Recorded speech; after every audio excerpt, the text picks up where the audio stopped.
Ang sulat ni Pablo kay Tito, unang kabanata. Mula kay Pablo, lingkod ng Diyos at apostol ni Hesukristo.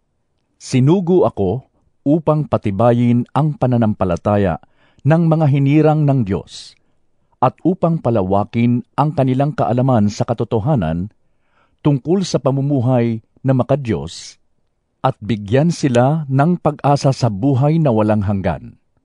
Bago palikhain ang sanlibutan, ang buhay na ito'y ipinangako na ng Diyos na kailanmay hindi nagsisinungaling. Ipinahayag niya ito sa kanyang salita sa takdang panahon, at ako ang napagkatiwalaang mangaral nito, ayon sa utos ng Diyos na ating tagapagligtas.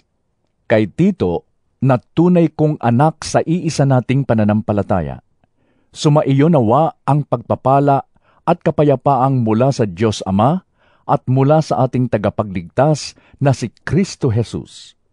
Iniwan kita sa Kreta upang ayusin mo ang mga bagay na dapat pang ayusin at upang magtalaga ka ng matatandang pinuno ng iglesia sa bawat bayan, ayon sa iniutos ko sa iyo. Italaga mo ang mga taong walang kapintasan, isa lamang ang asawa, at ang mga anak ay mananampalataya, may pagpipigil sa sarili at hindi suwail. Bilang katiwala ng Diyos, kailangang walang kapintasan ang isang tagapangasiwa ng iglesia. Hindi siya dapat mayabang, hindi magagalitin, hindi lasenggo, hindi mapusok o sakim. Bukas ang tahanan sa mga panauhin, maibigin sa kabutihan, mahinahon, matuwid, may kabanalan, at marunong magpigil sa sarili. Kailangang matatag siyang nananalig sa mga tunay na aral na natutunan niya, upang ito'y maituro naman niya sa iba at maipakita ang kamalian ng mga sumasalungat dito. Sapagkat maraming tao, lalong-lalo na ang mga galing sa Hudaismo, ang suwail at nanlilinlang sa iba sa pamamagitan ng mga katuruang walang kabuluhan. Kailangang pigilan sila sa kanilang mga ginagawa, sapagkat ginugulo nila ang mga pamilya at nagtuturo ng mga bagay na hindi dapat ituro, kumita lamang sila ng salapi.